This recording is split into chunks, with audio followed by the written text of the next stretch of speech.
Hey, it's Jordan Caron with Marketing Well. It's been a while since I put together a blog post or a video like this, but this topic's definitely been on my mind for the last few months. And it's going to be all about whether or not I believe SEO is a worthwhile investment in 2026. And that just depends on a few factors, which I'm going to explain in this post. First off, let me start off by saying that the search landscape's definitely changing. The first page of the Google search results look different. There's definitely more ads. There's AI overview. There's Google business profiles, which, yes, is definitely changed. And also, too, some people are using AI engines like ChatGPT and Claude to get answers to their questions. Now, I still strongly believe that SEO and Google does have the majority of the search share and that a lot of people still use it. And in fact, a lot of my clients that are into Google ads, I can prove that very easily. But whether or not you should invest in SEO, well, that depends on some factors. So I'll explain those now.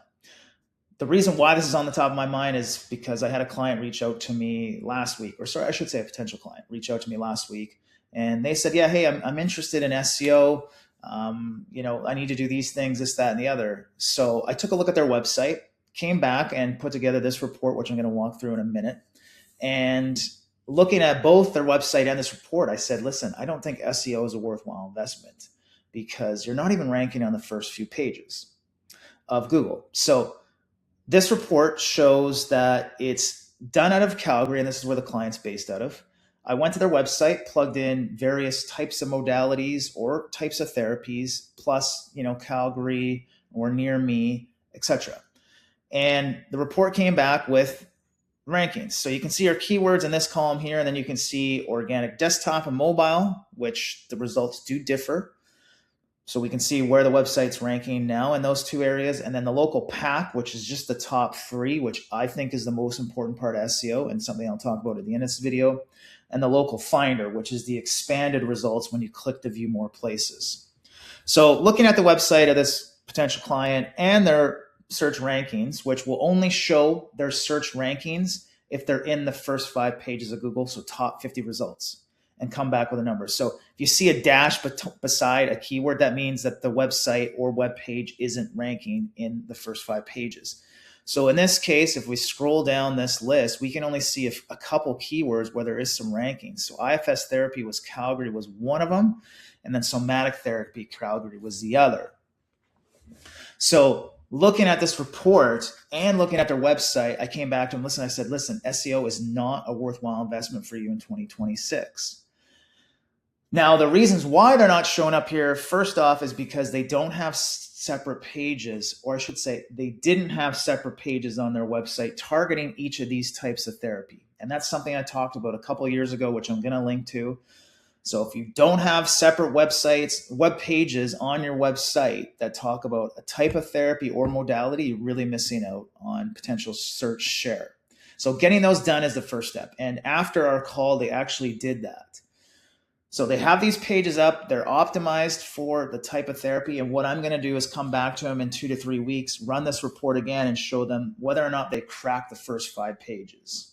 Realistically, they might, realistically, they probably won't, but they might.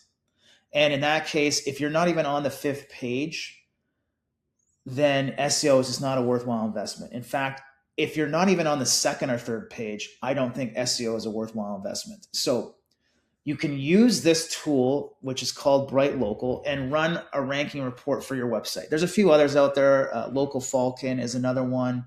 But you want to make sure you get results for not only the actual websites in Google search, but also the local pack. So if you're not on the 2nd or 3rd page, realistically, SEO isn't going to be a worthwhile investment because it's going to take a lot of your time if you're doing SEO on your own to not only learn SEO, to see what works, to build backlinks, to write articles on your site, or you're going to be paying a company like myself or anybody else hundreds of dollars over the course of months to get anywhere near that 2nd or 3rd page. And that, for a lot of places or a lot of practices, isn't a worthwhile investment. If you're a bigger practice and you've got a few therapists, then it might make sense because you got some external or you have some discretionary revenue that you can put back into advertising and SEO. But for a lot of therapists that are just starting out or they're just on their own, it really doesn't make sense. And in this case, not having a lot of keywords ranking anywhere near the second or third page, it doesn't make sense. I still do believe that you should be setting up these pages for not only SEO, but for Google Ads and for anybody else coming to your website. And once you get them set up, optimize them properly for that type of therapy and city. And that's another article which I've written, which talks about the most important SEO factor for therapists. That's more focused on a homepage, but you can take the strategy and use it for all these other pages that you set up for a type of therapy or modality. So getting those set up is the first thing. And again, that's important just to get some rankings in Google. Realistically, you probably won't rank on the second or third page right away, but at least getting them set up is important. And again, having them set up is going to be useful. So when someone does come to your website, whether it's a Psychology Today referral or maybe somebody referred you, a past client referred you, it's that person who's going to your website, maybe they're dealing with a trauma. If you don't have a page that talks specifically about trauma, they might not actually reach out to you. So having these pages set up is really, really helpful from not only a Google perspective, but also the searcher or the person on your website, just a user experience thing. So again, in this case, this client doesn't really make sense to invest in the SEO, but at least get the SEO basics done on the website and these pages, and then come back and look at this report a few months down the road and see what the rankings look like. The most important part of the local SEO rankings, I believe, is going to be the local pack, which is trying to crack into the top 3 or at least the top 10 when you expand the list into the local finder.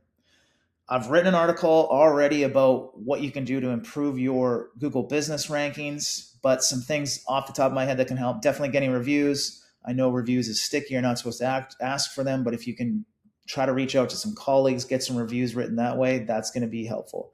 Adding more pictures to the Google business profile. So if it's yourself, adding as many pictures of yourself, adding pictures of your space, adding pictures of therapy, maybe even your website, just adding more pictures is going to help.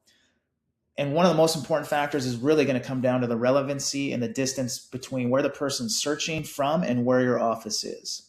And in bigger cities especially, Google's going to really show people or therapy practices that are closer to the individual searching. Or they're going to show people specifically in the downtown core of that city if they don't have location services on when they do that search.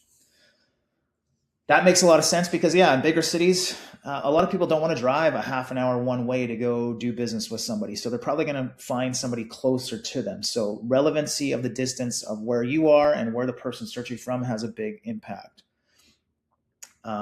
Also filling out your Google business profile and adding specialty services, aka types of therapy or modalities of therapy. So filling that out, you can add additional services on top of your business category. And then also too, try to make sure you have maybe 1 or 2 other additional categories outside of your main one. And right now, I believe the main ones are like counselor, psychologist, or marriage counselor, or mental health service. So you can add that as your main category, but you can add other additional categories underneath that based on other types of people you help. So those are a few things to help the local pack, but I do think moving forward, the local pack is going to be the most important part of SEO because people can see reviews and learn more about your business and your practice space. So having that stuff or having that Google business profile optimized as best you can is going to really lead to higher search results. Still, the websites do show up and web pages still do show up. And again, it just makes a decision of investing in SEO depending on where your rankings are right now. So if you can use a tool like this, get your rankings for various types of therapies or the modality and see where you show up. And if you show up on the second or third page right now, that's probably a good sign that SEO might be a worthwhile investment. But in the case of this client, it doesn't make sense. And instead, and what I'm doing the majority of now for therapists is getting them into Google Ads.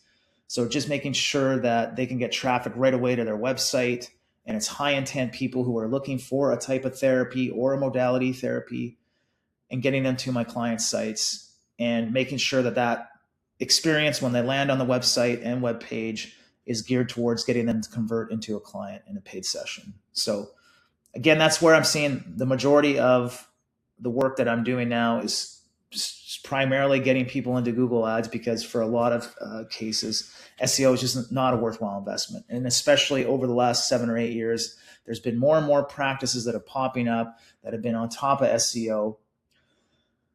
And in the bigger cities, it's just even more competitive and clogged up.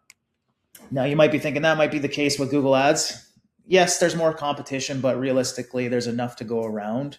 Google does change the way that they show the search results in the ads. So you can, cater it towards paying more to have your ad show up closer to the top, but you're still going to get a lot of impressions and enough clicks by going into Google Ads and getting traffic right away. So paying to play is going to be a better investment through Google Ads and advertising than it is to potentially do SEO months and months and months to get maybe a few people come into your website because you finally cracked the first page. So hopefully answers your question on whether or not SEO is worthwhile in 2026. If you have any questions or you want to jump on a consult call, that's great. I offer a free 20-minute strategy call where I can get a report like this together and we can walk through your website and these results. And I can answer that question for you and what I think the best way for you to get new clients is in the door.